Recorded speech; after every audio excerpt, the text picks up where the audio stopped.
Bharatiya Janata party को इस जीत के लिए बहुत बहुत बधाई देता हूं। 27 বছরের খরা অবশেষে কাটল।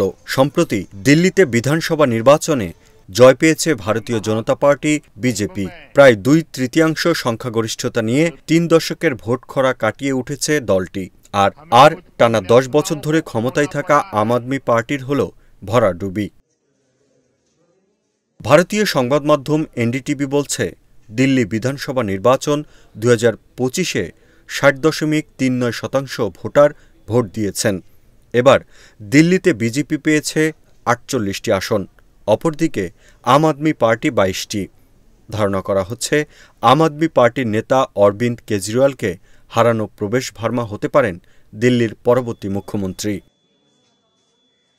2013 সাল থেকে অরবিন্দ কেজরিওয়াল দিল্লির আসনটি ধরে রেখেছিলেন।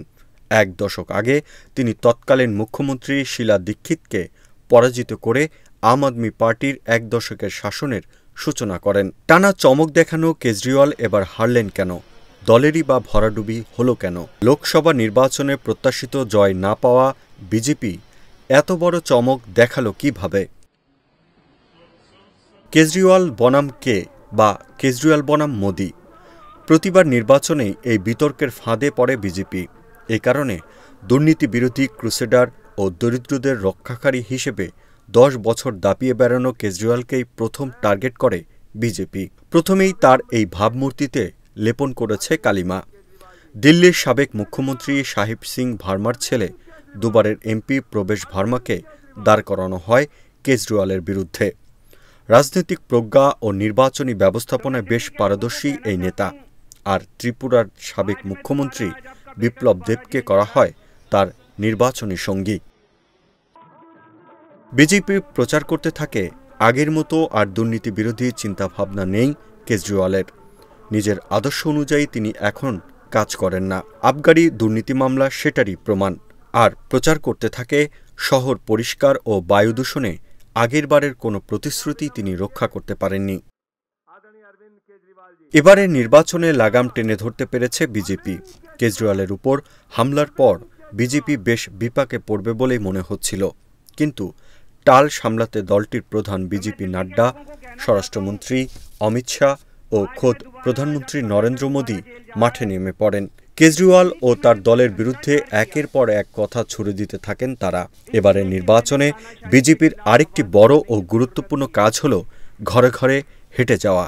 দলটির নেতাকর্মীরা নিরলসভাবে এ কাজ করে গেছেন। বিজেপির এবারের পরিকল্পনাও ছিল আলাদা। বিশেষ করে দরিদ্র, তরুণ ও নারী ভোটারদের টানতে বেশ আগ্রহী ছিল তারা। এজন্য ইশতেহারে রাখা হয়েছে বিশেষ প্রতিশ্রুতি।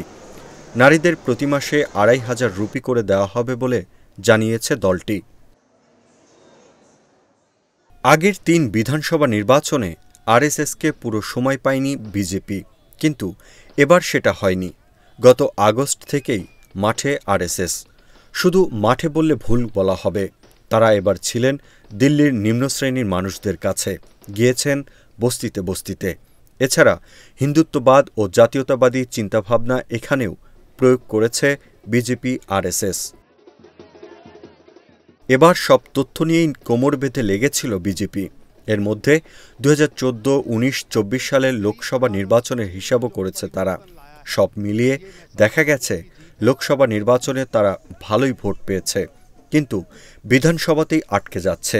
পরে দলটি বিশ্লেষণ করে বের করে নরেন্দ্র মোদী এখানে ফ্যাক্টর। তাই এবার মোদীকে উপস্থাপন করা হয় ব্যাপকভাবে। দিল্লির 15 লাখ মানুষ, 675টি বস্তি ও 1500 ঝুপড়িতে থাকে। এই দরিদ্র জনগোষ্ঠীর জন্য গ্যাস সিলিন্ডারের দাম আরও কমিয়ে আনা হবে। এমনকি দিওয়ালি ও হোলির মতো ধর্মীয় সব উৎসবে বস্তিবাসীর জন্য বিনামূল্যে দেওয়া হবে সিলিন্ডার। এমন সব প্রতিশ্রুতি দিয়ে এবারের নির্বাচনী প্রচার চালায় বিজেপি। এবারের নির্বাচনে ব্যতিক্রমী এক কাজ করে বিজেপি। 2020 সালে আম আদমি পার্টির কল্যাণ প্রকল্পের সমালোচনা করেছিল তারা। এবার সেই সমালোচনা না করে সেটি আরও বাড়ানো ও সহজ করার প্রতিশ্রুতি দেয় বিজেপি। এ কারণে শিক্ষিত ভোটারদের একটি শ্রেণী আকৃষ্ট হয়েছে।